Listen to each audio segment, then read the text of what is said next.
अस्सलामुअलैकुम online students, campus students, क्या हाल है? Sorry, I have been absent for 3 days, I guess, Friday and Monday Tuesday. बेटा, आवाज मेरी आ रही है? स्क्रीन शेयर हो रहा है? कुछ तो आए हैं 3-4 बच्चे।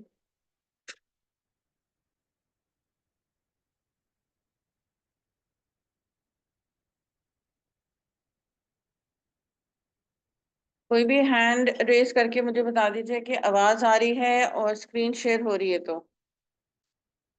स्लाइड 48 पर इस वक्त ओपन है।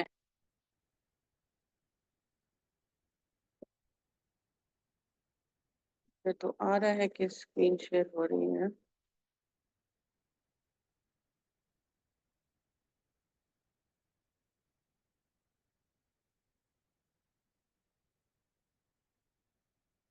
क्या करते रहे आप लोग 3 दिन? ऑल्दो मैं कुछ काम तो आप लोगों को सेंड करती जा रही थी, बट आ रहे थे क्लास में, या पता चला कि मैंने नहीं आना 1-2 दिन तो आप लोग नहीं आ रहे थे? आ रहे थे तो ठीक है। मैं पहले इसलिए अनाउंस करके नहीं गई थी। एडमिन को पता था कि I am going to be off for 3 days, but students को इसलिए नहीं बताया था कि फिर ये ना हो कि वो आप लेट आओ या नेक्स्ट क्लास के लिए आओ, सुबह वाली क्लास के लिए ना आओ। तो आप लोगों को यही लगा होगा शायद मिस फ्राइडे को नहीं आई, लेकिन मेरी ट्यूसडे तक की छुट्टी थी। जी, अच्छा, आज हम स्टार्ट करने लगे हैं चैप्टर 2, जो है अबाउट योर बिजनेस कॉरेस्पॉन्डेंस। जो हम लोग प्रीवियस, उधर कोई ऑन है? अच्छा, एटलीस्ट उसको म्यूट कर दो बेटा। But why you are doing it both ways? Anyhow, if you want to, but उसको म्यूट कर दे ताकि वो फिर एको ना हो आवाज जाए। जी, ये स्क्रीनशॉट जो मैंने लिया आप लोगों का बुक में से ही लिया हुआ है। I don't remember the page number, chapter number 2 में ही है ये। चैप्टर नंबर 2 बेसिकली आपका बिजनेस कॉरेस्पॉन्डेंस और बिजनेस मैसेजेस के नाम का है, उसका टॉपिक का, चैप्टर का नाम। मतलब ये हम वो डिस्कस करेंगे कि आपके रिटन जो है ऑफिशियल या बिजनेस कम्युनिकेशन में हम कौन कौन से मोड इस्तेमाल करते हैं, जिसमें लेटर होता है, ईमेल होता है, मेमो होते हैं, सर्कुलर होता है। ये हम 3-4 चीजों को इस चैप्टर में डिस्कस करेंगे और रिपोर्ट राइटिंग हम लोग नेक्स्ट चैप्टर में करेंगे। तो इधर कुछ फॉर्म्स ऑफ बिजनेस मैसेजेस हैं जो लेफ्ट हैंड साइड पे आप देख रहे हो, नाम लिखे हुए। हम ब्रीफली इसको गो थ्रू होंगे ईच एंड एवरी को। हम लोग अभी इतनी डिटेल में बात नहीं करेंगे। कुछ होते हैं आपके सेल्स लेटर्स, कुछ होते हैं आपके ऑर्डर लेटर्स, कुछ होते हैं, इनमें से कुछ लेटर्स के नाम हमें ऑलरेडी पता होंगे। सेल्स लेटर का हमें आइडिया होगा, मार्केटिंग लेटर का हमें आइडिया होगा, कंप्लेन लेटर का आइडिया होगा, क्लेम, इंश्योरेंस को क्लेम करते हैं तो उस क्लेम लेटर का हमें थोड़ा सा आइडिया होगा। इंक्वायरी लेटर के जब हमने किसी किस्म की इंफॉर्मेशन लेनी होती है तो हम किसी को अगर लेटर लिखते हैं या किसी को फोन कॉल करते हैं कुछ इंफॉर्मेशन लेने के लिए, तो आपको उसको इंक्वायरी लेटर बोलते हैं। फॉलो अप लेटर के बारे में शायद आप लोगों ने ना सुना हो। वो फॉलो अप लेटर वो होता है कि जिसमें आप पहले किसी से कम्युनिकेट कर चुके हो एक स्पेसिफिक के ऊपर, उसके बाद आप दोबारा से टॉपिक के ऊपर जो है ना, कंटिन्यूटी आप समझो कि कल परसों हमने कोई बात की थी मीटिंग को लेकर, और आज हम दोबारा वो ईमेल या लेटर लिख रहे हैं उसी के हवाले से कि जी परसों तरसों जो हमारी मीटिंग हुई थी उसके बारे में हमने ये डिसाइड किया है। तो उस प्रीवियस कम्युनिकेशन से रिलेटेड जो आप कम्युनिकेशन करते हो वो आपकी फॉलो अप होती है। यानी कि वो अब्रप्टली किसी नए टॉपिक के ऊपर नहीं होगी, कोई ना कोई पीछे से आपको दोगे। तो ऐसे लेटर्स के अंदर हम रेफरेंस नंबर भी लिख सकते हैं कि ओके, हवाला दे सकते हैं कि जो परसों तरसों जो हमारी मीटिंग हुई थी या फोन कॉल हुआ था या जो मैंने आपको परसों या 2 दिन पहले लेटर भेजा था या ईमेल भेजी थी या फेस टू फेस जो हमारी बातचीत हुई थी उसके हवाले से ये वाला लेटर मैं आप लोगों को लिख रहा हूँ। तो वो आपका फॉलो अप लेटर होता है। Letter of recommendation, letter of resignation, आप लोगों ने सुना होगा। रिकमेंडेशन मतलब कि आप किसी से अपना लेटर बनवाते हो। फॉर एग्जांपल, आप लोग ने XYZ कॉलेज से पढ़ा है, इंटरमीडिएट किया है। अब अगर आप लोगों ने यहाँ एडमिशन लेना है, ICAP में एडमिशन लेना है, तो आप अपना प्रीवियस जो भी आपका एम्प्लॉयर होता है, अगर मैं बात करूं जिसके साथ आप काम कर चुके होते हो, एकेडमिक में बात करूं कि जो लास्ट आपकी आप को जहाँ से पढ़ा हुआ होता है उनकी तरफ से, उस इंस्टीट्यूशन की तरफ से आप एक रिकमेंडेशन लेटर अपने लिए बनवाते हो। किसी को रिक्वेस्ट करते हो, प्रिंसिपल को कर दिया, हेड ऑफ डिपार्टमेंट को कर दिया किसी सीनियर टीचर को कर दिया कि जी लेटर मेरे लिए रिकमेंडेशन बना दे, क्योंकि मुझे फलाने यूनिवर्सिटी में या बाहर मुल्क से जाना है, तो आपकी रिकमेंडेशन लेटर की जरूरत है कि हाँ मैं इस इंस्टीट्यूशन में पढ़ता रहा हूँ, मैंने इतने मार्क्स लिए हैं, ऐसा स्टूडेंट हूँ, और हाँ आप लोग मुझे रेकमेंड कर रहे हैं कि हाँ जी ये बड़ा अच्छा स्टूडेंट है, आप लोगों की यूनिवर्सिटी या कॉलेज के लिए एक एसेट होगा, तो इसको इसमें एडमिशन दे दें या उसको कंसिडर करें। तो वो एक रिकमेंडेशन लेटर आपका होता है। अगर एकेडमिक, अगर मैं प्रोफेशनल बात करूं, तो जो आपके पुराने एम्प्लॉयर होते हैं आप उनसे लेटर बनवाते हो कि जी, ये तो होता है ना आपके रेज्यूमे में लिखा होता है कि आपने XYZ कंपनी में काम किया है, लेकिन साथ में आप रिकमेंडेशन लेटर्स भी जब आप जॉब छोड़ते हो, तो एक प्रोफेशनल समझो कि एक एथिक्स है कि आपको रिकमेंडेशन लेटर्स वहां से लेना चाहिए जहां से भी आप छोड़ रहे हो। इसीलिए कहते हैं कि जब आप कोई जॉब छोड़ो, तो it should be on a positive note, कि आप ऐसे नहीं है कि गुस्से के अंदर रिजाइन कर रहे हो, या वो आपको फायर कर रहे हैं। कोई ऐसी सिचुएशन क्रिएट नहीं होनी चाहिए कि हमारे ताल्लुकात जो है ना उस कंपनी के साथ खराब रहे, फ्यूचर में भी कभी आपको दोबारा जॉब की जरूरत पड़ सकती है, या दूसरी सूरत में कभी वो आपका जो कंपनी है वो आपकी क्लाइंट भी बन सकती है, आप किसी और कंपनी में काम, बाय चांस आपकी इनके साथ मीटिंग हो जाती है। तो जब भी कोई जॉब छोड़ो तो कोशिश हमारी ये होनी चाहिए कि हम एक पॉजिटिव नोट के ऊपर उसको छोड़ें, ताकि कभी आमना सामना दोबारा हो तो वो फिर एक जिसको कहते हैं ना नेगेटिव या तल्ख मेमोरी मेमोरी माइंड में ना हो, एक पॉजिटिव एलिमेंट हो। तो आप जब भी कोई जॉब छोड़ते हो तो उनसे रिकमेंडेशन अपने लेटर बनवाना चाहिए। एक प्रोफेशनल चीज होती है कि इतने टाइम से इतने टाइम तक मैंने काम किया और मेरा परफॉर्मेंस कैसी रही थी, क्या मेरी ड्यूटीज थी जो मैं यहाँ परफॉर्म करता था, तो वो आपको एम्प्लॉयर जो है वो बना के देता है। कंपनी का CEO, जनरल मैनेजर, वो डिपेंड करता है कि आप कौन सी कंपनी में काम कर रहे हो और किसको ऑथेंटिकेशन है वो लेटर बनाने की। उसको आप लेटर ऑफ रिकमेंडेशन भी कह सकते हो और रेफरेंस लेटर भी कह सकते हो। दोनों लेटर्स नाम सेम ही है, मकसद है कभी उसको लेटर ऑफ रिकमेंडेशन कहा जाता है, कभी उसको रेफरेंस लेटर कहा जाता है, या लेटर ऑफ रेफरेंस भी कह सकते हैं। फिर आपका कवर लेटर है, एक्नॉलेजमेंट लेटर है। एक का मतलब ये होता है काइंड ऑफ फीडबैक देना कि हाँ जी आपकी ये इंक्वायरी या आपकी बात हम तक आ गई है, पहुंच गई है, हम देखते हैं इसके ऊपर हम क्या काम कर सकते हैं। एग्जाम्पल अगर मैं दूं, जैसे हमारे ये फोन कॉल्स है ना, हमारे जोंग है, किसी का यूफोन होगा, अगर कोई हमारे बंडल उसमें पैकेजेस में गड़बड़ हो जाए तो हम उनको फोन करते हैं उनकी हेल्पलाइन पे कि जी हमारा जो हमने पैकेज कल एक्टिवेट कराया था या अभी कराया था हुआ नहीं, तो वो आपको क्या कहते हैं कि जी होल्ड करें, अभी हम देखते हैं। या कभी कभी कहते थे कि जो आपको मैसेज आ जाएगा या अभी आपके उसमें कोई नेटवर्क में प्रॉब्लम है तो आपको 1 घंटे तक जो एक्टिवेशन हो जाएगी। तो वो उन्होंने क्या किया, एक्नॉलेज किया है आपके उस काम को। जरूरी नहीं कि देर एंड देन वो काम हो जाए, एटलीस्ट वो आपको एक पॉजिटिव फीडबैक दे रहे हैं कि हाँ जी आपकी इंक्वायरी या क्यूरी आ गई है हमारे, उसके ऊपर हम काम कर रहे हैं या कर चुके हैं, और आपको आउटकम उसको थोड़ी देर में मिल जाएगा या कल तक मिल जाएगा या परसों तक मिल जाएगा समथिंग। जैसे हम बैंक से ट्रांसफर करते हैं, कभी कभी ऐसा ट्रांसफर होता है जो देर एंड देन हो जाता है। अगर आप डिमांड ड्राफ्ट किसी की शक्ल में किसी को पेमेंट करना चाह रहे होते तो वो 2 से 3 दिन लगते हैं उसके अंदर। तो उन्होंने एक्नॉलेजमेंट कर दी, जो हमें रसीद एक काइंड ऑफ दे देते हैं कि हाँ जी हमने रिसीव कर लिया आपका डिमांड ड्राफ्ट, 2 या 3 आपको जो है वो पेमेंट आपकी क्लियर हो जाएगी, मिल जाएगी, या आपके अकाउंट से फलाने बंदे तक वो आपकी अमाउंट जो है वो चला जाएगा। तो वो आपका एक्नॉलेज कर देते हैं चीज को कि आप हमारे पास आए, कोई क्वेरी लेके, कोई काम लेके, का जो है वो एक काइंड ऑफ एक्सेप्ट कर लिया उस चीज को। It may take some time, कभी कभी इंस्टेंटली हो जाता है और कभी कभी थोड़ा सा टाइम लेता है। कवर लेटर कुछ इस तरह के लेटर्स होते हैं कि आप अपने रेज्यूमे के साथ या कोई रिपोर्ट बना रहे हो, कोई भी डॉक्यूमेंट के साथ एक एक्स्ट्रा इंफॉर्मेशन अगर देनी होती है, तो जिसमें डिटेल्स थोड़ी सी हो, तो वो आप कवर लेटर को साथ में देते हो। कवर लेटर यूजुअली यूज किया जाता है कि जब आपने किसी भी चीज की जो ऑलरेडी ब्रीफ डॉक्यूमेंट आप किसी इंसान को दे रहे हो, उसके साथ आपने उस ब्रीफ डॉक्यूमेंट की कोई एक्स्ट्रा डिटेल्स देनी है जो उस वक्त उस ब्रीफ डॉक्यूमेंट में डालना मुनासिब नहीं था, बट आप समझ सिचुएशन में फलाने बंदे को ये इन्फॉर्मेशन भी होनी चाहिए, तो आप ऐसी सिचुएशन में वो कवर लेटर साथ में देते हो। मे दैट भी कोई रिपोर्ट आप बना के दे रहे हो, कभी आप अपना रेज्यूमे दे रहे हो, क्योंकि resume is suppose to be a 1 page document, लेकिन आपने रिस्पॉन्सिबिलिटीज या आपके काम काफी ज्यादा हैं, लेकिन आप वो उस रेज्यूमे में नहीं डाल सकते हो, तो वो फिर आप साथ में कवर लेटर देते हो कि एक्स्ट्रा इन्फॉर्मेशन या डिटेल्ड इन्फॉर्मेशन जो वहां मैंने हुई है, मैंने फलानी फलानी जगह काम किया है या फलानी फलानी जगह मैंने पढ़ा है, लेकिन उससे रिलेटेड अगर आपने कोई डिटेल इन्फॉर्मेशन देनी है तो वो फिर आप साथ में कवर लेटर्स अपने जो हो वो देते हो। कुछ इस तरह से मिलते जुलते आपके कुछ और इस तरह के लेटर्स हैं रेजिग्नेशन लेटर का तो सबको नाम से क्या है। अच्छा, before I move on, online students बेटा फिर मुझे तो हैंड रेस करके कि मेरी आवाज और स्क्रीन आप तक पहुंच रहा है। जी ओके, मिस, थैंक आवाज तो आ रही है, लेकिन जो हमने पिछला चैप्टर पढ़ा है उसका लास्ट का एक टॉपिक रिवाइजिंग का जो टॉपिक था वो रहता है अभी। यू। दोबारा बताइएगा। रिवाइजिंग का जो टॉपिक आर्म्स का था और कप्स पढ़ा था, उनकी के बाद हमने जो डिटेल पढ़नी थी तो वो नहीं हमने पढ़ी अभी। आर्म्स और उस chapter number 2 I think so one chapter हमारा। नंबर वन में चैप्टर नंबर वन में हमने आर्म्स और कप्स आपने पढ़ाया था लास्ट पे, उसके बाद आपने नोट्स शेयर किए थे हमारे साथ व्हाट्सएप पे, तो आगे नहीं पढ़ा था वो।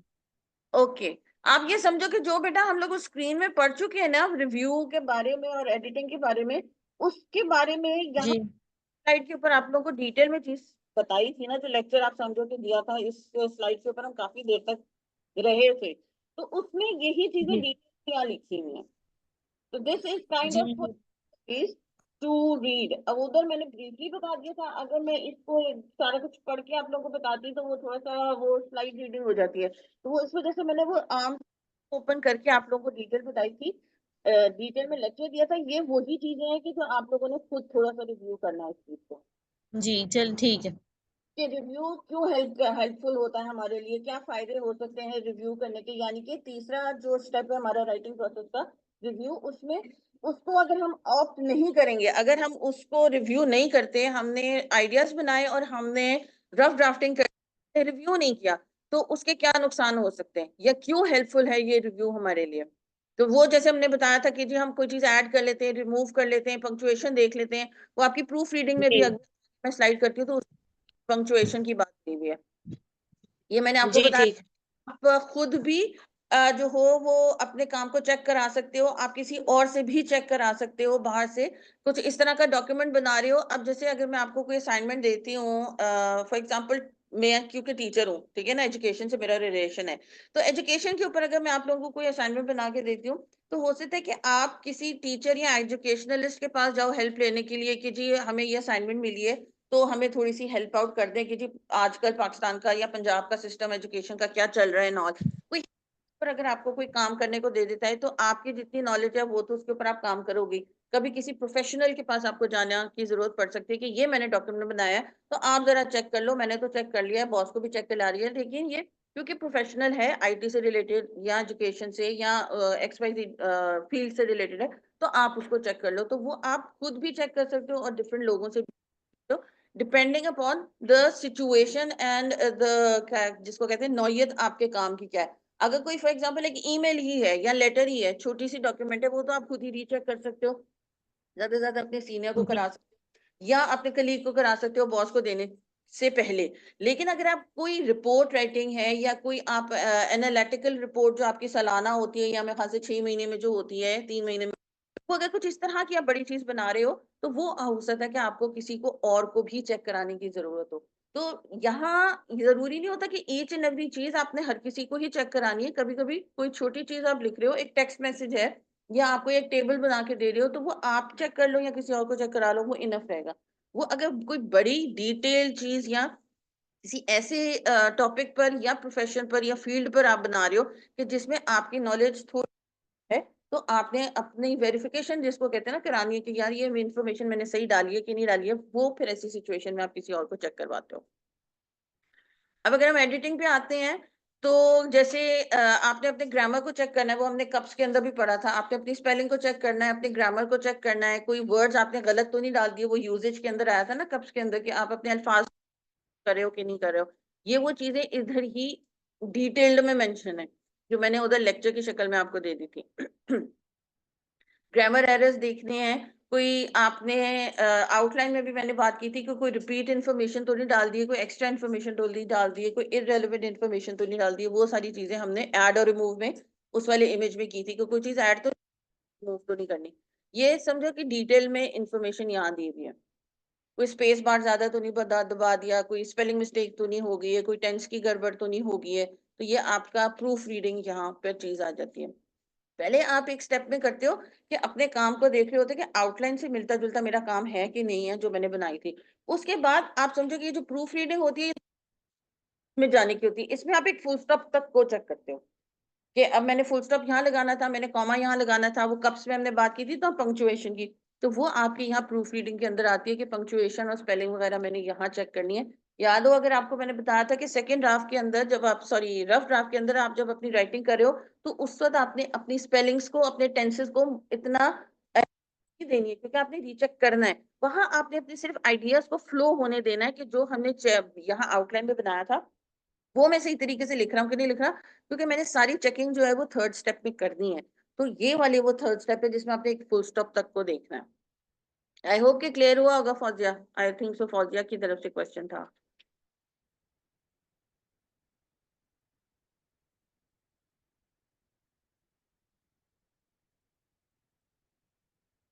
अच्छा, यहाँ हम बात कर रहे थे इधर ये जो रिपोर्ट आई हुई है ऑल्दो ये आपकी बुक में ही है, लेकिन ये रिपोर्ट वाला जो चैप्टर है ना ये चैप्टर नंबर 3 होगा। तो इस वक्त हम रिपोर्ट की बात नहीं करेंगे, हम लेटर की, ईमेल की और सर्कुलर वगैरह और मेमो की बात करेंगे।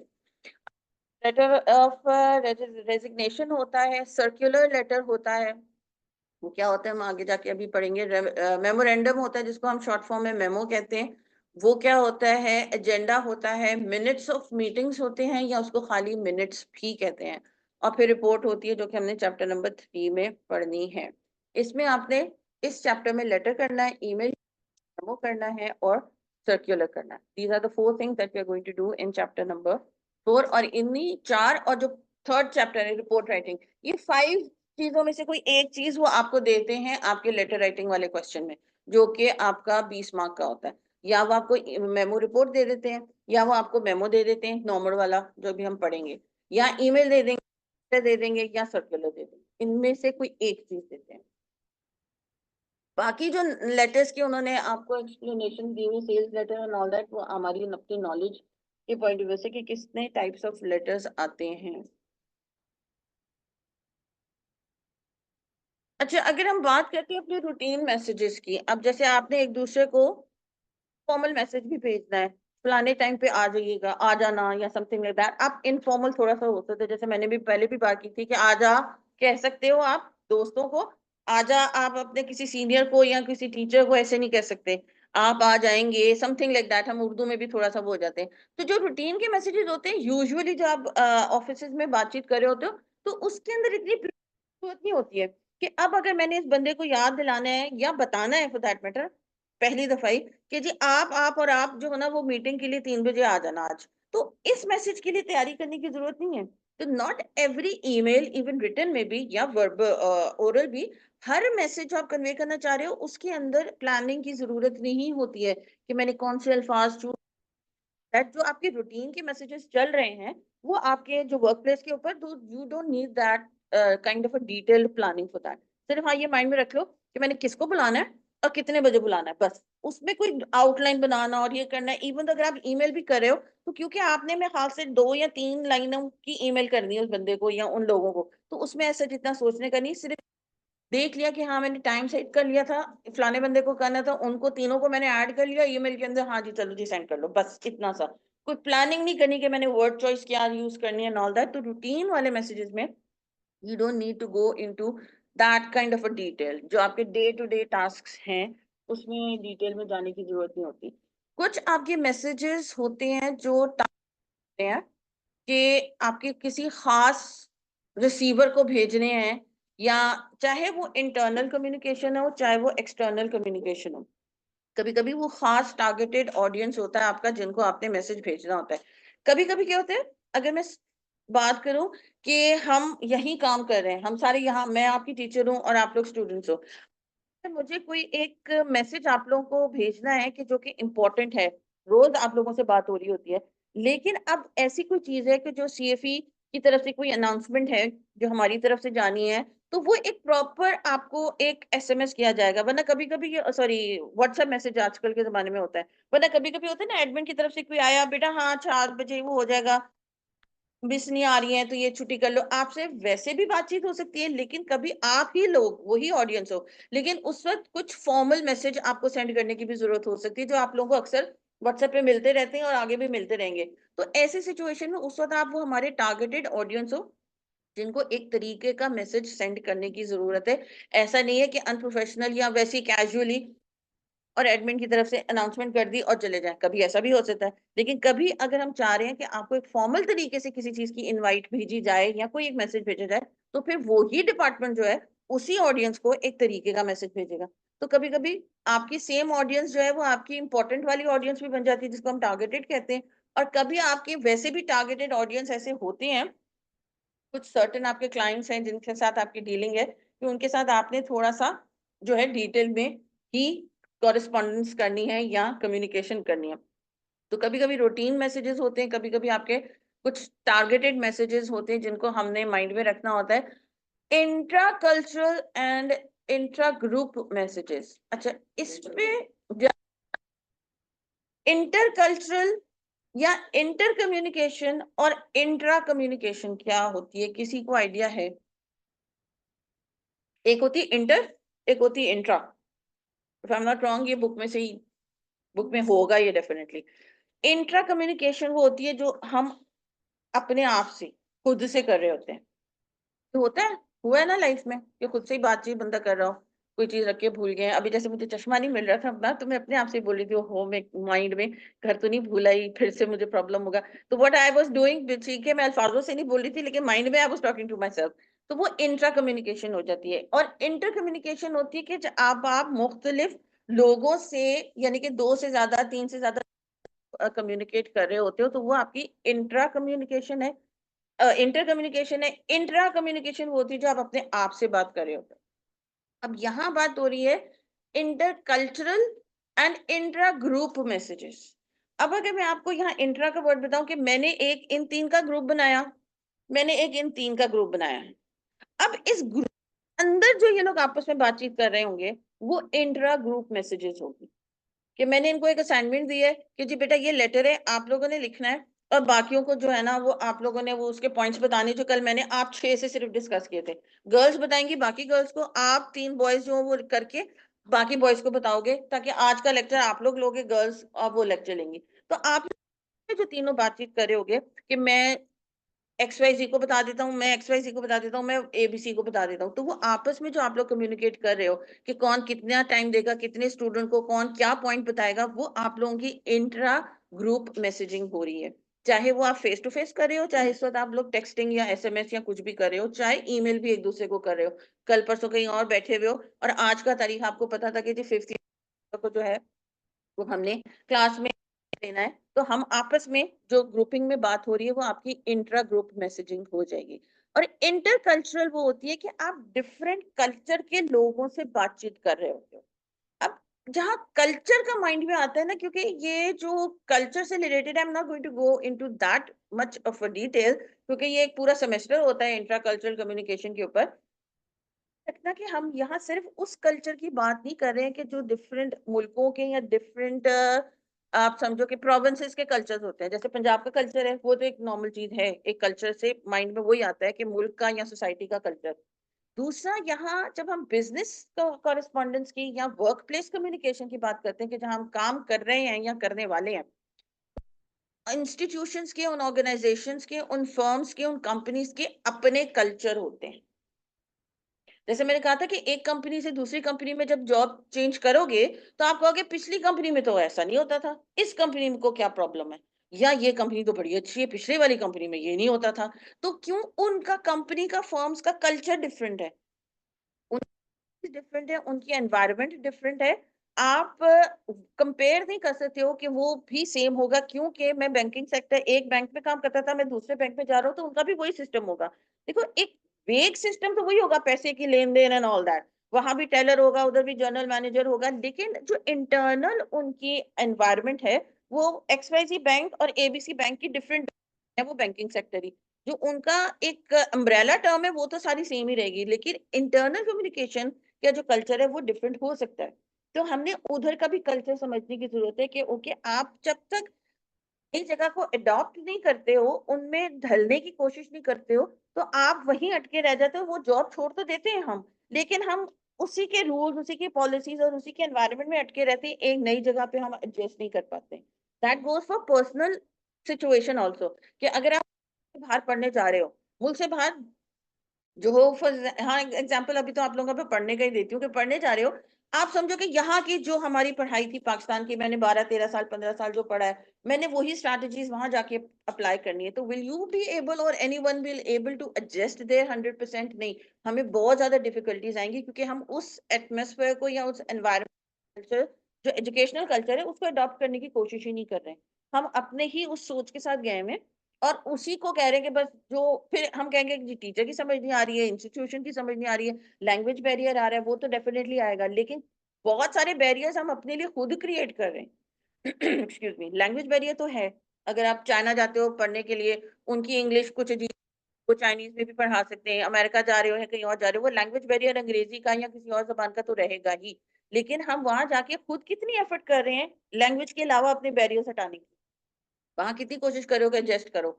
अगर आप समझो कि हाँ मैं इस ऑफिस में काम कर रहा हूँ, पुराना वाला ऑफिस में ऐसी इन्वायरमेंट थी, यहाँ कुछ और है, तो आप कितनी कोशिश करो इस एनवायरमेंट में एडजस्ट करने की। पीपल जो 100 या 50 बिल्डिंग में काम कर रहे हैं उस कंपनी में, वो आपके लिए चेंज करेंगे या आप उनके लिए चेंज करोगे? कॉमन सेंस क्या कहता है? हमें चेंज करना पड़ेगा ना, हम मोल्ड होंगे, तो वो लोग नहीं हमारे लिए होंगे, उन्होंने हमें हायर किया, हमने हायर किया है, ऐसे ही है। और बहुत अच्छे जो ओनर्स होते हैं, वो अपने जब लोगों को रख रहे होते हैं, तो वो उनके हिसाब से अपने आप को भी मोल्ड करते हैं कि जी मैंने इन लोगों को रखा हुआ है, तो चलो मैं थोड़ा सा अपने एनवायरनमेंट को चेंज करूं। लेकिन ज्यादातर ऐसा होता है कि हम जब नई जगह जा रहे हैं, तो हमें वहाँ का कल्चर समझने की जरूरत है, कि वहाँ की पॉलिसीज, वहाँ का उठना बैठना टाइम, यहाँ आप जो अगर 15 मिनट लेट भी आ जाओ तो चलेगा, कॉफी ब्रेक आप ले लिए तो चलेगा, पिछले वाले में तो सिर्फ एक दफा होती थी। 5 बजे का मतलब है यहाँ 5 बजे ही हम जा सकते हैं, वहां हम 4:30 भी जा सकते थे, इधर तो 6-8 बजे 9 बजे तक बिठाते रहते हैं, तो कल्चर डिफरेंट है आपका। तो यू नीड टू अडॉप्ट एकदम, वो आपको शॉक नहीं लगना चाहिए, जो कि एक टर्म होती है कल्चरल शॉक, वो आपका हर जगह फिट हो सकता है, कि एक ऑफिस से दूसरे ऑफिस में, या एक मुल्क से दूसरे मुल्क जा रहे हो, से दूसरे कल्चर में जा रहे हो, तो वो कल्चरल शॉक एक टर्म होती है कि जो इंसान को थोड़ा सा जो है ना मेंटली डिस्टर्ब करती है कुछ अरसे के लिए, लेकिन फिर आप सोचते हैं कि भाई अब यहाँ रहना है तो एडजस्ट करने की जरूरत, तो वापस तो जा नहीं सकते फलानी कंपनी में या फलाने मुल्क जहाँ से अभी हम आए थे। जो टाइम सोचा हुआ है या जो अल्लाह ताला की तरफ से है फिक्स, वहां तो हमने काम करना ही करना है। तो कल्चर को समझने की जरूरत है। एक वेग वाला जो एक अम्ब्रेला टर्म है कि जी मैं पंजाब से उठकर सिंध चला गया हूँ, तो उस कल्चर को भी समझने की जरूरत है। लेकिन जिस कंपनी में मैं काम कर रहा हूँ, उसके कंपनी के कल्चर को भी समझने की जरूरत है। तो आपस में जो आप के लोगों से बातचीत कर रहे हो, तो बेसिकली उसको इंटरकल्चरल कम्युनिकेशन कहते हैं। डिफरेंट ऑर्गेनाइजेशन से आप जब बात करते हो, जैसे मैंने आपको कहा कि ऑडियंस को आपने इंपॉर्टेंस देनी है। मेरा एक बैंक है, आपका एक बैंक है, हम दोनों आपस में बातचीत कर रहे हैं, ठीक है। मैं तो जैसे सो गई हूँ अपने नए बैंक के अंदर, लेकिन जो सामने वाला बैंक है या सामने वाला हॉस्पिटल है, मैं एक हॉस्पिटल में काम करती हूँ, तो वो सामने वाले हॉस्पिटल की अलग कल्चर है, ऑर्गेनाइजेशन है ना, वो एबीसी हॉस्पिटल है, मैं एक्सवाईजी हॉस्पिटल हूँ। तो हाउ कैन आई एक्सपेक्ट कि जो मेरी हॉस्पिटल ऑर्गेनाइजेशन में होता है 100% वहां भी वही होता होगा?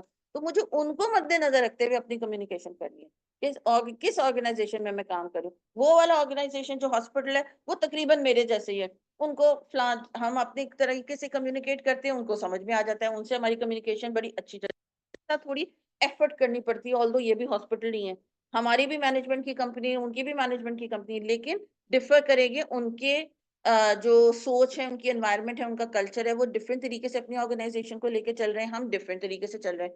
तो हम उस तरीके से उनकी ऑर्गेनाइजेशन को तो नहीं चला सकते, क्योंकि वो एक अलग ऑर्गेनाइजेशन है। हमने क्योंकि उनके साथ कम्युनिकेट करना है, तो हमने अपने आप को उनके पॉइंट ऑफ व्यू से समझ उनको मैसेज कर रहा हूँ। सेम इज द केस, जब वो हमें मैसेज करेंगे, तो उनको अपनी ऑर्गेनाइजेशन को साइड पे रखते हुए हमें माइंड में रखना है कि मेरा ऑडियंस उनकी ऑर्गेनाइजेशन का कौन सा है, ये वाला।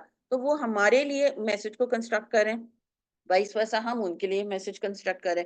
तो उस वक्त हम अपनी एज ऑर्गेनाइजेशन के जो रूल्स और वो हैं, वो हम एक तरीके से कन्वे करते हैं उनको, लेकिन कम्युनिकेट करने का तरीका ये होता है कि हमारे जो रूल्स हैं, हमारी जो पॉलिसीज हैं, तक उनको समझ भी तो आए कि किस तरह उनको कन्वे करना है। उनको बहुत ज्यादा फोर्सफुली कन्वे करना है, या उनको आराम से भी हम कोई चीज कन्वे कर सकते हैं, वो समझ जाते हैं, या उनको बार बार वो चीज समझानी पड़ती है, या एक दफा उनको रूल बुक दे दिए, उनको समझ में आ गई है, तो वो आपको सामने वाले को अगेन समझने की जरूरत है, तभी आप अपने मैसेज को सही तरीके से कंस्ट्रक्ट कर सकते हो। जैसे के अंदर वो कहते हैं ना बेटा, बहन भाई होते हैं, अम्मी अबू होते हैं, आपकी समझते जो अम्मी अबू की नेचर है, वो सारी बहन भाइयों की नेचर हो सकती है, एक भाई की नेचर, एक दूसरे भाई की नेचर कितनी डिफरेंट होती है। तो इसी तरह आपका एक नॉर्मल ऑर्गेनाइजेशन में भी है कि आपके जब घर वालों की नेचर या सोच, हालांकि एक ही घर में ब्रॉट अप हुए हुए अगर होते हैं तो डिफरेंट सोच के मालिक हो सकते हैं ना, ऐसा तो नहीं है कि सारे एक जैसी हो, क्योंकि सारों की अपब्रिंगिंग अम्मी अब्बू ने ही की हुई है, तो वो वाला ऐसा क्यों निकल आया या उसकी सोच ऐसी क्यों निकल आई है, तो वो एक इंसानी फिनोमेना है, तो वो डिफरेंट होगी। तो same is the case with organisations. हम ये नहीं कह सकते ऑर्गेनाइजेशन भी हॉस्पिटल है या बैंक है या एजुकेशनल है तो उनकी भी वैसी ही होनी चाहिए, क्योंकि वो भी तो सेम ही ऑर्गेनाइजेशन है। तो अगर हम पर्सनल लेवल पर सोचें और फिर प्रोफेशनल में करें ना कि हाँ, फिर हम कहते हैं कि घर में भी तो ऐसा ही होता है, तो फिर ऑफिस में भी ऐसा हो सकता है, बल्कि ज्यादा ही हो सकता है। जब हम एक पेरेंट्स की औलाद होकर हम डिफरेंट निकल सकते हैं तो। अच्छा, कुछ आपके होते हैं प्रिंट मीडिया के, जैसे आपके इश्तिहार वगैरह छपते हैं, टीवी के ऊपर एड्स वगैरह आते हैं, वो भी आपकी रिटन ही कम्युनिकेशन होती है ना। अगर मैं उसकी बात ही करी जो विजुअल एड्स होते हैं, अगर हम विजुअल एड्स की भी बात करें तो बहुत कम ऐसे शायद एड्स होंगे जिनके अंदर वर्ड्स ना हो, वो सिर्फ म्यूजिक चल रहा हो और आपको सिर्फ वीडियो आ रही हो। कहीं ना कहीं हमारे आर्ट्स के अंदर कुछ ना कुछ एक दो टैग लाइंस ही हो गई या कुछ हो गया, अल्फाजों का वो होता है ना, यूज होता है। तो ऐसे सिचुएशन के अंदर आपका प्रिंट मीडिया हो गया या वेबसाइट्स के ऊपर अगर आप कोई जो है वो ब्लॉग्स वगैरह लगा रहे हो, यूट्यूब के ऊपर आप अपनी कोई वीडियोस लगा रहे हो, या अगर हम रिटर्न ही की यहाँ से बात करें, फेसबुक के ऊपर जो आप अपने मैसेज में ये कंपनी है, ये चीज बेचता हूँ, ये करता हूँ, तो वो भी आप किसके लिए, ऑडियंस के लिए बना रहे हो। तो उसको भी आपने माइंड में रखने की जरूरत है कि मेरा कौन ऑडियंस टारगेटेड है, कि मैं बच्चों के लिए कोई चिप्स का पैकेट हम लोग बना रहे हैं या कोई अडल्ट के लिए कोई दवाइयां निकाल रहे हैं, तो वो मेरी ऑडियंस कौन है, बूढ़े लोग हैं या कमजोर लोग हैं, something like that. You need to keep the audience in mind. इर्द गिर्द जो है वो मेरी कम्युनिकेशन होने लगी है। अच्छा, अब हम मेन चीज के ऊपर आते हैं, जो आपके बिजनेस लेटर्स हैं।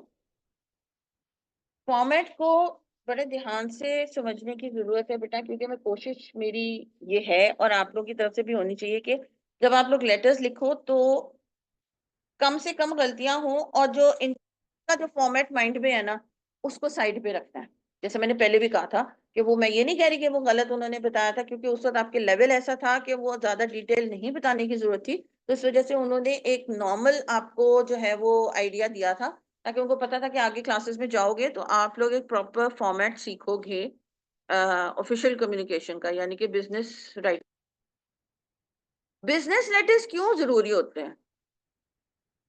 बिजनेस लेटर से मुराद वर्क प्लेस लेटर्स, कारोबारी हो गया, दफ्तरी हो गया, दफ्तरी खतो किताबत आपकी, या, और यहाँ लेटर्स का वर्ड यूज हुआ हुआ है क्योंकि मैंने डाला है, क्योंकि आपके बुक में ऐसा है, लेकिन यहाँ मुराद हमारी है, चाहे वो ईमेल हो जाए, चाहे वो आपका सर्कुलर हो जाए, तो आपका मेमो हो जाए, चाहे वो आपके लेटर्स हो जाए, कि किसी किस्म की भी बिजनेस राइटिंग हमारे लिए क्यों इंपॉर्टेंट होती है, या उसको हमने अहमियत क्यों देनी होती है। हम क्यों नहीं इनफॉर्मल तरीके से, जैसे अम्मी अब्बू को खत लिख रहे हैं, वैसे ही अपने क्लाइंट को भी खत क्यों नहीं लिख देते? क्योंकि हमारा जो लेटर्स हैं या ईमेल्स हैं या मेमोज वगैरह हैं, स्पेशली लेटर्स और ईमेल्स जो एक्सटर्नल कम्युनिकेशन के लिए होती हैं, at a level of professionalism and class. Internal communication में भी हमारी ये कोशिश होनी चाहिए कि हम अपने जो एथिक्स हैं, जो कंसाइजनेस है, जो प्रोफेशनलिज्म है, वो बरकरार रखें, लेकिन ये एक्स्ट्रा एफर्ट हमने करनी पड़ती है कि हम जब एक्सटर्नल कम्युनिकेशन करें, क्योंकि आप एक कंपनी को रिप्रेजेंट कर रहे हो जिस वक्त आप लेटर या ईमेल किसी को लिख रहे हो, ठीक है, अपने आप को रिप्रेजेंट नहीं कर रहे होते, वो सब पूरी कंपनी को रिप्रेजेंट कर रहे होते। तो आपका जो खतो किताबत का तरीका या ईमेल में जो वर्ड चॉइस है या जो टॉपिक है आपका, वो डेमोन्स्ट्रेट करता है, बताता है, कन्वे करता है कि how professional you are the writer and how professional your organisation is. उस वक्त सिर्फ राइटर पे बात नहीं आती, उस वक्त पूरी ऑर्गेनाइजेशन को आप represent, to be very careful कि कितने क्लासी हो, कितनी प्रोफेशनलिज्म है आपके अंदर, क्या मतलब बात आप सही कर रहे हो, लेकिन बड़ी बेतरतीबी बहुत जिसको बोलते हैं ना भिडंगे तरीके से, अजीब तरीके से आपने इस बात को कन्वे किया है। कोई प्रोफेशनलिज्म, कोई फॉर्मेलिटी, कोई चीज आपने माइंड में नहीं रखी, element of respect and all, कि आप किसको लिख रहे हो, लेकिन बात आपने फिर भी ठीक ही ऊपर के गएगा, लेकिन उसमें से एक चीज आपकी अच्छी थी, बाकी नेगेटिव में जा रही है। A frequently used for external communication with typically designed layouts. अच्छा, आज मैंने एक वो सैंपल लेके आना था, लेकिन क्योंकि मैं कल रात को ही पहुंची हूँ इस्लामाबाद से तो वो मैं ला नहीं सकी। अच्छा, कुछ किस किस बच्चे ने कभी इत्तेफाक हुआ है कि किसी ऑर्गेनाइजेशन वगैरह में गए हो, तो कोई राइटिंग पैड देखा हो कि जिनके अपने प्रिंट आउट्स होते हैं, जिसको हम स्टेशनरी कहते हैं, कि उनका हेडर और वो बना हुआ है जिसमें कंपनी का लोगो और कंपनी का नाम वगैरह लिखा हुआ है, कभी कोई इत्तेफाक हुआ है? नहीं हुआ? हॉस्पिटल्स में जब डॉक्टर्स वो अपना वो बना के देते हैं, प्रिस्क्रिप्शन बना के देते हैं, वो पेज फाड़ते हैं, तो ऊपर डेफिनेटली डॉक्टर का नाम तो होगा, घर से ही काम कर रहा हो। और अगर किसी हॉस्पिटल या क्लिनिक के वो डॉक्टर हैं, तो उसका लोगो या नाम या उन डॉक्टर का नाम, डॉक्टर का कॉन्टेक्ट नंबर कुछ लिखा होता है। तो उसको हम कहते हैं कि टिपिकली या प्रोफेशनली डिजाइंड लेआउट्स होते हैं। कि आपकी कंपनी जो है, जैसे अगर मैं सीएफई की बात करूं यहाँ, तो हमारी कुछ स्टेशनरीज जो है वो प्रिंट आउट होती हैं। आप लोगों को जो वो सर्टिफिकेट मिलेगा, जो भी यहाँ से निकलता है, तो वो एक प्रॉपर प्रिंट आउट पेपर होता है जिसके ऊपर सीएफई का लोगो होगा, सीएफई का एड्रेस होगा, और उसके और कलर, जो भी कलर कोऑर्डिनेशन हमारा ब्लू और ग्रीन है, वो सारा होगा। और उसके बाद आपका जो भी टाइप करना है वो करके फिर हम प्रिंटर से निकाल के आपको देते हैं, कोई भी अगर इस तरह की कोई चीज देनी होती है। तो ऐसा नहीं है कि व्हाइट पेपर के ऊपर ही आपको दे देंगे, कि क्या ऑथेंटिसिटी है कि ये सीएफई की तरफ से ही आपको कोई चीज मिली है। अगर मैं अपनी बात करूं, मुझे जो ज्वाइनिंग लेटर मिला था, तो वो ऐसी प्लेन पेपर पे तो नहीं ना उन्होंने, सीएफई का जो लोगो वगैरह उस पर प्रिंट आउट करके उन्होंने दिया है, ताकि अगर मैं क्लेम भी तो कर सकूं, कल को मैं आऊंगा, मैं यहाँ टीचर हूँ, कहेंगे आपके पास क्या प्रूफ है, मैं कहूंगी कि आप लोगों ने लेटर दिया था सीएफई की हेड, लेटर हेड के ऊपर। तो वो ऑर्गेनाइजेशन जो है अपनी जो है वो स्टेशनरी को प्रिंट आउट करती हैं, as far as letter is concern. Email में क्या ऑथेंटिसिटी होती है वो भी हम आगे जाके जब ईमेल की बात करेंगे ना, तो फिर मैं करती हूँ। ये तो हम प्रिंट आउट करते हैं ना, फोटो कॉपी करा के या प्रिंटर से प्रिंट आउट करते हैं। The overall style of letter depends on the relationship between parties concerned. ये बहुत ज्यादा इंपॉर्टेंट है। जैसे अभी मैंने बात की थी, मेरा भी हॉस्पिटल, इनका भी हॉस्पिटल, मेरा भी हॉस्पिटल और उनका भी हॉस्पिटल, लेकिन मैं इस वक्त एबीसी हॉस्पिटल से बात कर रही हूँ, मैं एक्सवाईजी हॉस्पिटल से बात नहीं कर रही। तो मेरी और इनकी रिलेशनशिप क्या है, मेरी ऑर्गेनाइजेशन और की रिलेशनशिप क्या है, उस हवाले से मैंने बात करनी है। चाहे मैं दोनों को सेम चीज ही बोल रही हूँ, कि आपके साथ भी हमने कोलैबोरेशन करनी है, आपके साथ भी हमने कोलैबोरेशन करनी है, जैसे होते हैं ना पिक्चर्स वगैरह कर रहे हैं, कुछ भी सेम बात मैं दोनों ऑर्गेनाइजेशन से कर रही हूँ, लेकिन मेरा लिखने का तरीका अलग होगा, क्योंकि इनके साथ मेरी रिलेशनशिप शायद कुछ अलग तरीके से होगी, उनके साथ शायद मेरी अलग तरीके से होगी। जैसी रिलेशनशिप है उसी तरीके से हमने उनसे बातचीत करनी होती है। अगर मैं अगेन पर्सनल उसको बात को बार बार बीच में लेके आती हूँ, कि जिस तरीके से यूजुअली हमारी सोसाइटी के अंदर हम अपनी अम्मियों से बात कर लेते हैं, हम अपने अब्बुओं से इतनी ओपनली या क्लोजली बात नहीं कर सकते। यूजुअली बात कर रही हूँ, बहुत सारे बच्चे अपने फादर से ज्यादा क्लोज होते हैं। तो ये इस तरह की बात यही है कि आप पेरेंट है, वो भी आपके पेरेंट ही हैं, लेकिन आप हो सकता है किसी एक पेरेंट से ज्यादा क्लोज हो और उनसे ज्यादा ओपनली बात कर सकते हो, उन दूसरे वाले पेरेंट से आपको थोड़ा सा जरा प्लानिंग करके बात करने की जरूरत हो सकती है। रिलेशनशिप आपका अपने एक पेरेंट के साथ और दूसरे पेरेंट के साथ डिफर कर सकता है। दो बहन भाई हैं, एक भाई को आराम से बोल दिया मुझे ये चीज ला दो, दूसरे को जरा किसी और तरीके से हैंडल करने की जरूरत है। तो अगर लेवल पे भी ये काम करते हैं, तो प्रोफेशनल लेवल के ऊपर ये काम करना डिफिकल्ट होना नहीं चाहिए। हम सिर्फ वो ले लेते हैं कि ओके अब यहाँ भी हमें ये सोच समझ के काम करना है। जिंदगी में बच्चे हर जगह भी सोच समझ के काम करना चाहिए। इवन तो कभी कभी अपने आप से भी बंदा बात कर रहे होते हैं, तो सोचना चाहिए कि ये जो मेरे थॉट्स माइंड में आ रहे हैं, ये फिजिबल हैं भी, डूएबल हैं भी, करना भी चाहिए, बोलना भी चाहिए, लिखना भी चाहिए। जब हम अपने आप से इतने क्वेश्चंस कर सकते हैं और एहतियात के साथ काम कर सकते हैं, तो फिर दूसरों के साथ तो करना ही चाहिए।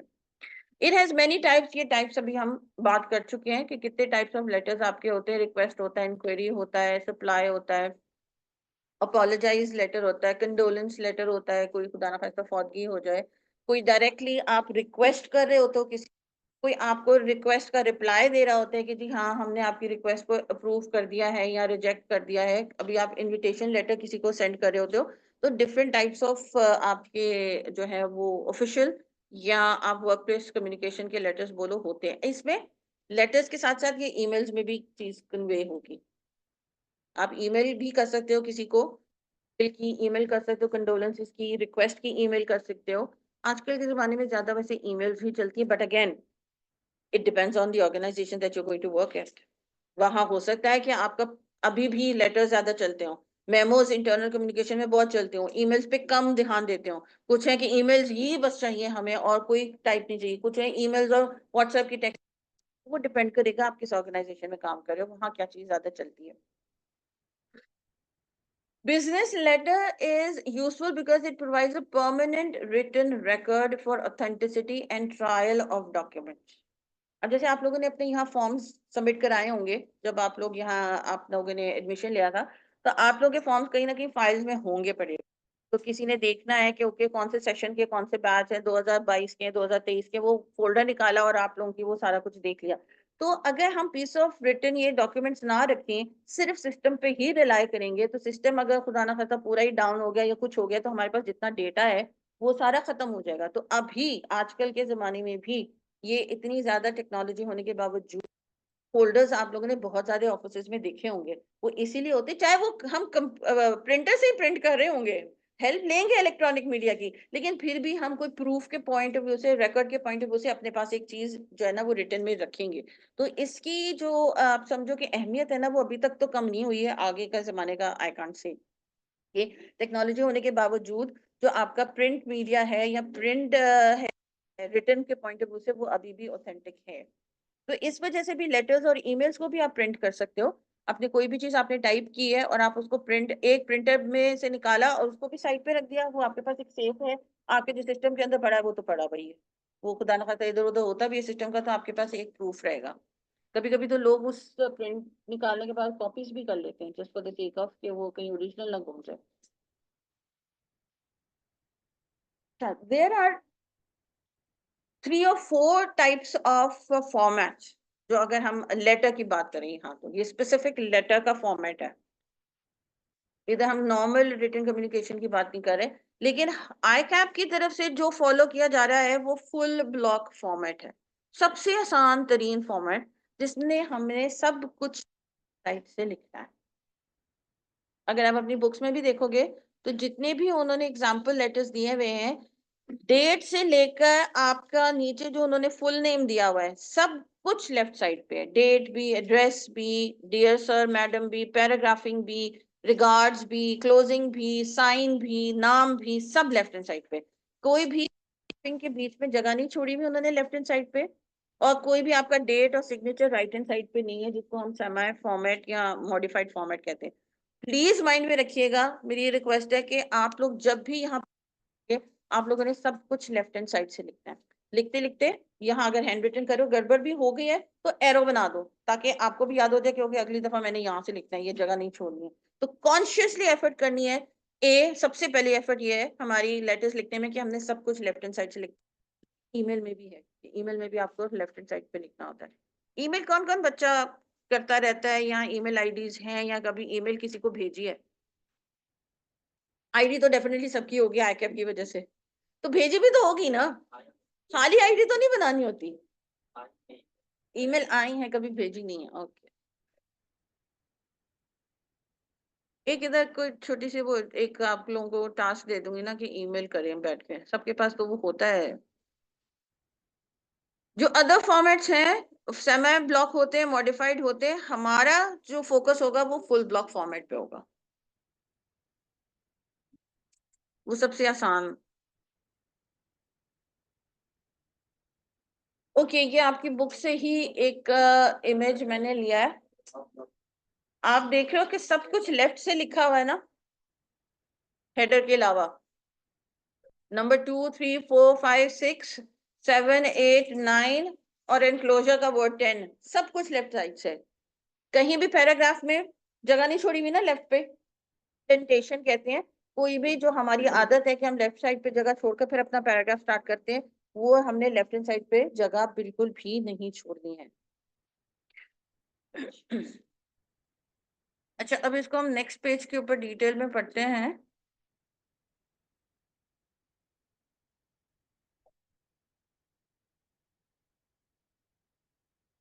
ओके, हेडर का मतलब क्या होता है जो यहाँ बना हुआ बीच में? हेडर कहाँ बनना चाहिए? Top of the page, good है, क्योंकि वो हेड है ना। अगर मैं आपको कहूँ कि मेरे सर पे कुछ है तो नहीं, तो किधर देखोगे? सर सर पे ही देखोगे ना, इधर तो नहीं देखोगे मैं इसके बाजू पे क्या है, का मतलब वही ऑन टॉप ऑफ। तो जब भी हम कभी हेडर बनाते हैं, हमारी जो स्टेशनरी बनती है, वो आपका हेडर जो है वो टॉप पे ही बनता है, लेकिन जरूरी नहीं होता कि हम मिडिल में बनाएं। वो लेफ्ट हैंड साइड पे भी हो सकता है, वो राइट हैंड साइड पे भी आपका हो सकता है। कुछ लोग लोगो लेफ्ट साइड पे बनाएंगे, जो कंपनी की इंफॉर्मेशन है वो मिडिल में दे दी है, या लोगो मिडिल में दे दिया, कंपनी की इंफॉर्मेशन लेफ्ट या राइट के ऊपर दे दी है। एज लॉन्ग एज आपका upper part of the page जो है वो आपको समझो कि अलॉट किया जाता है, बस इसके अंदर आपने हेडर बनाना है। अब वो आप मिडिल में बना लो, राइट में बना लो, वो आपकी मर्जी है, ठीक है। लेकिन उससे एक सर्टेन अमाउंट, जारी बात है कोई इंचेस वगैरह सच नहीं होती, तो लेकिन वो नीचे आपने उसको फिर नहीं लेके आना, आपने upper side of the page पे ही अपना हेडर बनाना है। अच्छा, कुछ लोग ये होते हैं कि हेडर फुटर भी यूज करते हैं। सिर्फ आपकी नॉलेज के लिए मैं ये चीज बता रही हूँ कि आपने लोगो बनाया, आपने कंपनी का नाम और कंपनी का एड्रेस पर दे दिया है, और फुटर यानी कि नीचे आपने एक छोटी सी जगह छोड़ दी है, उधर आपने अपना नाम और अपना कॉन्टेक्ट नंबर और अपना अगर कोई ईमेल आईडी वगैरह देनी है वो आपने नीचे दे दिए। तो हेडर दोनों में भी ये काम होता है कि जिसके अंदर आप basic information of your organisation दे रहे होते हो, लेकिन लोगो नीचे नहीं आता। लोगो और आपके कंपनी का नाम और कंपनी का जो मेन कॉन्टेक्ट डिटेल्स हैं वो आपकी हेडर में ही आती है, क्योंकि वो इंपॉर्टेंट है। फुटर के अंदर हम वो चीजें डाल देते हैं कि जो आप ऊपर नहीं डालना चाह रहे हो, just for the sake of अपने पेज को थोड़ा सा क्रिएटिव बनाने के लिए, या शायद आपकी बहुत ज्यादा कॉन्टेक्ट डिटेल्स हैं जिसके अंदर आपका लिंक्डइन भी है, फेसबुक भी है, इंस्टा भी है, स्नैपचैट और वगैरह वगैरह हैं, तो वो आप ऊपर इतना ज्यादा खिचड़ी नहीं बनाना चाह रहे हो, तो वो आप जो सेकेंडरी इंफॉर्मेशन है वो आप फुटर में डाल, प्राइमरी इंफॉर्मेशन है वो आप हेडर में डाल दो। लेकिन अगर आपके पास नॉर्मल सी इंफॉर्मेशन है कि एक लोगो है, इंफॉर्मेशन एक या दो कॉन्टेक्ट नंबर्स देने आपने, कोई ऐसा आपकी वेबसाइट्स नहीं है एंड ऑल दैट, तो वो फिर आप सिंपल इंफॉर्मेशन अपनी सिर्फ हेडर में डाल देते हो, फुटर बनाना लाजमी नहीं होता। हेडर के अंदर बेसिक चीजें क्या होती हैं?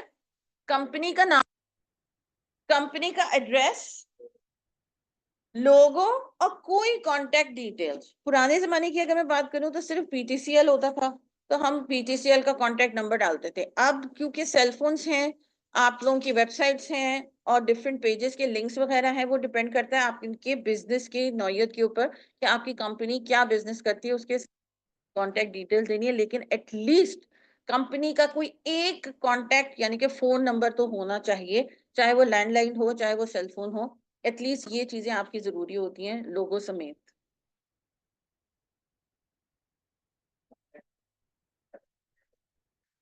फुटर में आप बिल्कुल डाल सकते हो, लेकिन लाजमी नहीं है। ज्यादातर जो है लोग हेडर करते हैं, अगर वो मल्टीपल कांटेक्ट डिटेल्स देनी है आपने तो फिर आप वो उसको फुटर में भी डाल सकते हो।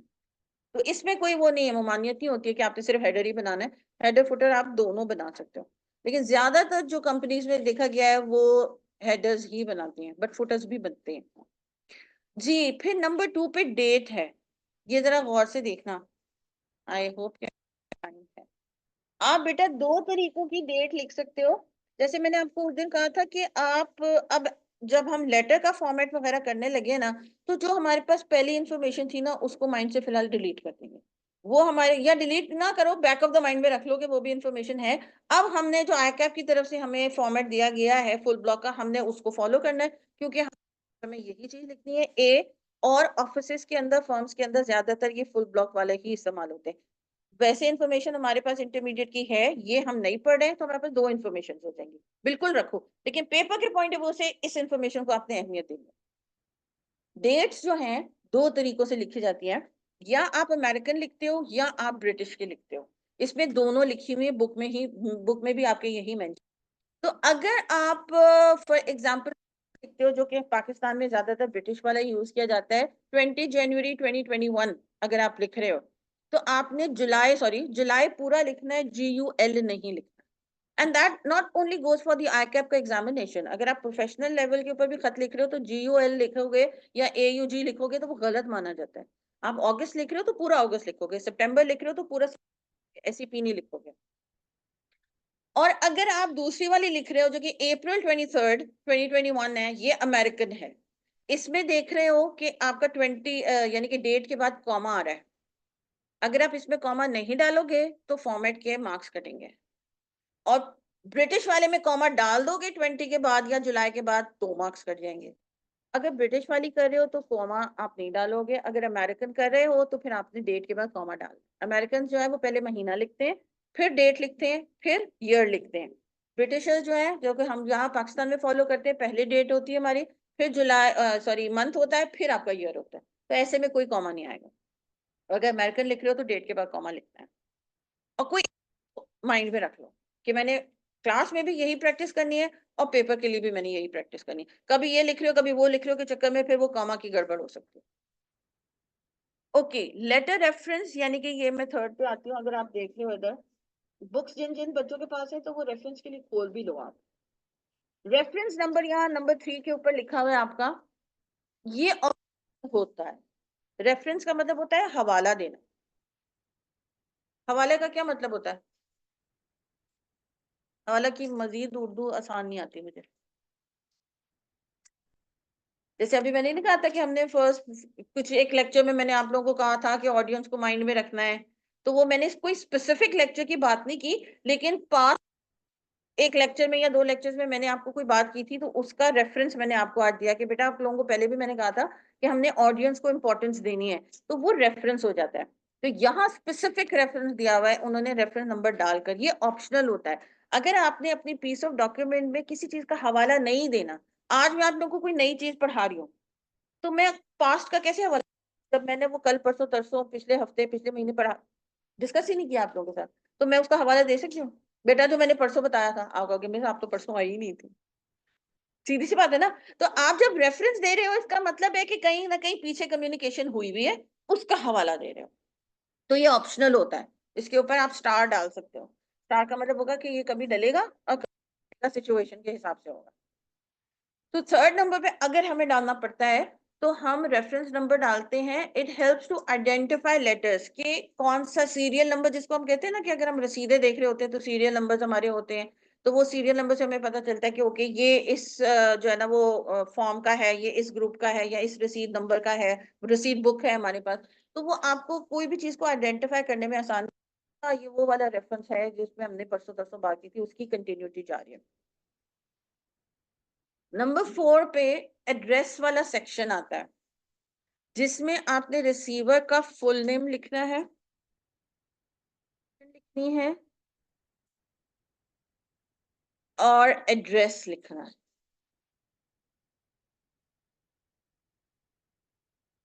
एक सेकंड में पीछे जाती हूँ। इसमें एक चीज मिसिंग है इधर वाले में, कि आप जहां कंपनी में काम कर रहे हैं आपने वो भी मेंशन करना होता है। आप मेंशन करना है जहां वो साहब जिस साहब वो पोजीशन पे काम कर रहे हैं, आपने वो मेंशन करना है। जिस कंपनी में वो काम कर रहे हैं उस कंपनी का नाम मेंशन करना है। एंड में उसका पता बताना है। ये चारों चीजें मिलाकर इस स्टेप को एड्रेस बोलते हैं।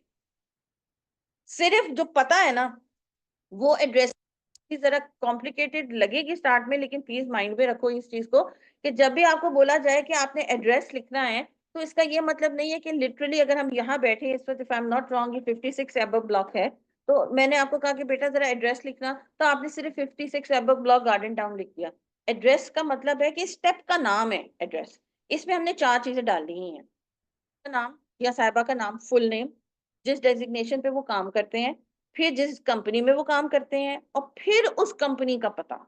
अगर मैं एग्जांपल दूं कि यहाँ प्रिंसिपल को अगर हमने लेटर लिखना है, प्रिंसिपल का नाम लिखोगे।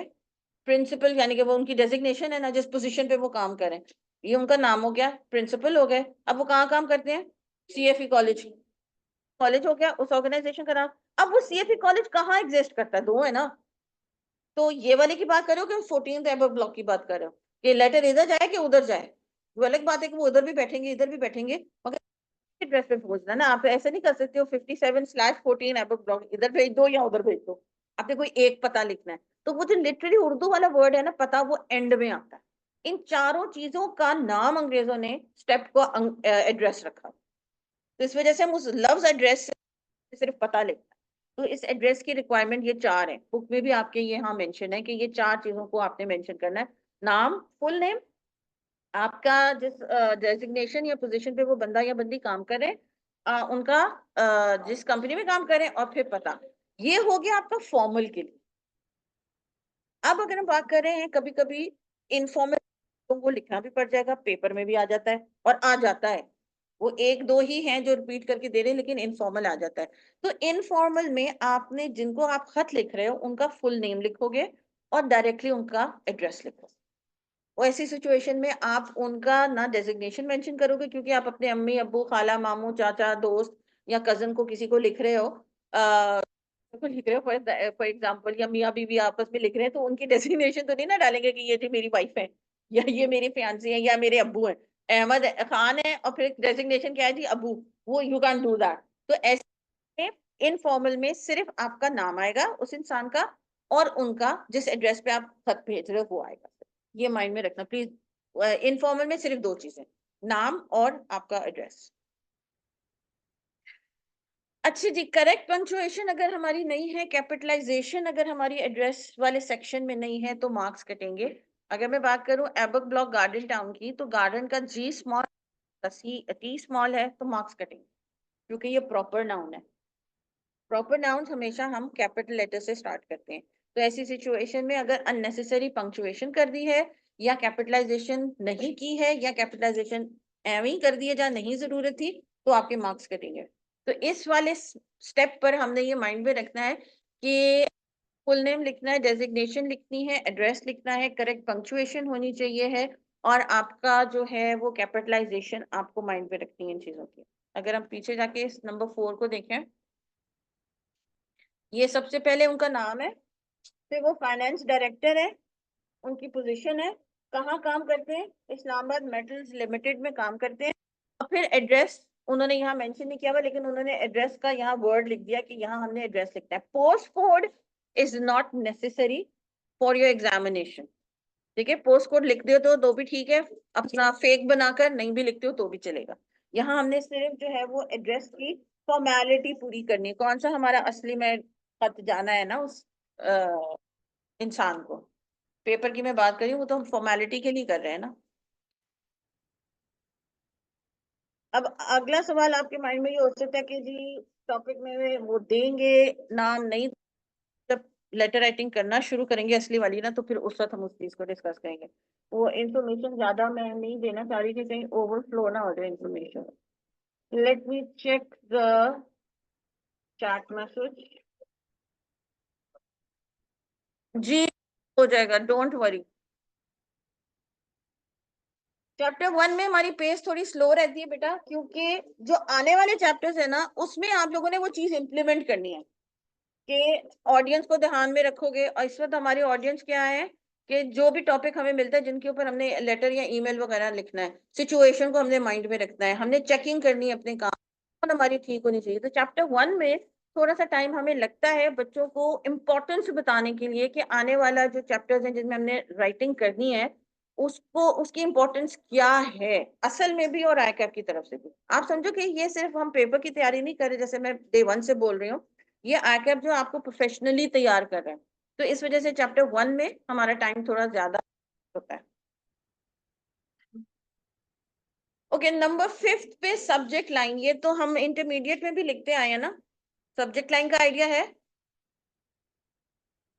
आइडेंटिफाइज द सब्जेक्ट इमीडिएटली, यानी कि जिस टॉपिक पर आप वो पीस ऑफ राइटिंग करने वाले हो, चाहे लेटर है चाहे ईमेल है, वो आइडेंटिफाई करता है कि ओके छुट्टी मांग रहे हो, सैलरी बढ़ाने को कह रहे हो, या फॉर एग्जांपल लेट आओगे आज, या जॉब की रिक्वेस्ट भेज रहे हो, ट्रांसफर की रिक्वेस्ट भेजो, क्या है वो आप ब्रीफली यहाँ बताते हो, ताकि आप कुछ आइडिया हो जाए आपकी सब्जेक्ट लाइन पढ़ के कि what are you going to write in the following letter. जैसे हम कोई बुक लेते हैं, उसका टाइटल पढ़ते हैं, हमें पता चल जाता है कि ये बुक के नाम से कुछ कुछ आइडिया हो जाता है कि अंदर से बुक कैसी होगी। तो इसी तरह आपके टॉपिक सब्जेक्ट लाइन से आइडिया हो जाता है रीडर को, आप ऑडियंस को, कि ये लेटर या पीस ऑफ राइटिंग किस टाइप की होने वाली है।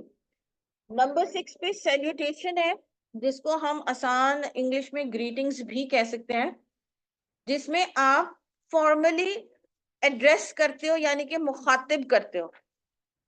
एड्रेस अलग चीज होती है, एड्रेस अलग चीज होती है। इस सैल्यूटेशन में आप अगले बंदे को मुखातिब कर with dear sir, dear Ahmed, dear mister Ahmed, dear Sara, dear miss Sara, depending upon कि आप इनफॉर्मल लिख रहे हो कि फॉर्मल लिख रहे हो। जैसे कि यहाँ होगा डेफिनेटली ये मिस्टर दाऊद, क्योंकि ये फॉर्मल है, तो आप देखिए उन्होंने डायरेक्टली डियर दाऊद नहीं कहा, लेकिन यही अगर आप अपने कजन दाऊद को लिख रहे हो तो यहाँ नहीं डालोगे आप directly dear Dawood, dear Ali. लेकिन अगर वो अली आपके बॉस हैं या अली आपके क्लाइंट है या दाऊद आपके जो है वो सीनियर है या इवन फॉर दैट मैटर आपके अपने लेवल पे काम कर रहे हैं, लेकिन आप वो पर्सनल कम्युनिकेशन नहीं कर रहे हो, तो ऑफिशियल कम्युनिकेशन है, चाहे आपको 4 साल से आप उनको जानते हो, लेकिन फिर भी आप वहां मिस्टर लगाओगे, तो मिस्टर का MR के बाद आना है, ये डॉट नहीं लगेगा तो पंक्चुएशन के मार्क्स कटेंगे। इसकी ये चीजें बार बार मैं आप लोगों को याद कराती रहूंगी जब जब हम लोग राइटिंग लेटर राइटिंग की प्रैक्टिस कर रहे होंगे। फिर नंबर 7 के ऊपर आता है आपका बॉडी। इधर कलर कोऑर्डिनेशन में नहीं आ रहा, लेकिन यहाँ मैंने कलर कोऑर्डिनेशन में लिखा हुआ है that discusses the topic and is divided into paragraphs। पीछे वाले बच्चे प्लीज जरा ध्यान से ये चीज को देखिएगा, और ये स्लाइड्स आप लोगों को ऑलरेडी मैंने शेयर की हुई हैं, तो इसको देख लीजिएगा पेज नंबर 54 को। ये बॉडी मैटर जब आप लिख रहे हो आपने उसको पैराग्राफ्स में डिवाइड करना है। एक पैराग्राफ के अंदर कभी भी कोई पीस ऑफ राइटिंग नहीं करते। कम से कम लेटर की अगर मैं ईमेल की बात करूं तो 2 पैराग्राफ्स में आपने डिवाइड करना है, इफ नॉट 3। एक पैराग्राफ में कभी भी नहीं। ये चीज भी मैं आप लोगों को याद कराती रहूंगी जब जब हम लेटर राइटिंग कर रहे होंगे। क्लोजिंग यानी कि इसको साइनिंग ऑफ वर्ड्स कहते हैं, your sincerely, your faithful, profound regards, regards वगैरह वगैरह।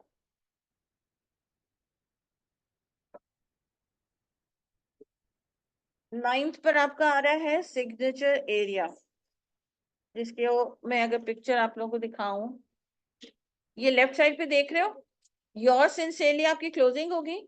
सिग्नेचर एरिया में चीजें आती हैं, आपका साइन और आपका फुल नेम।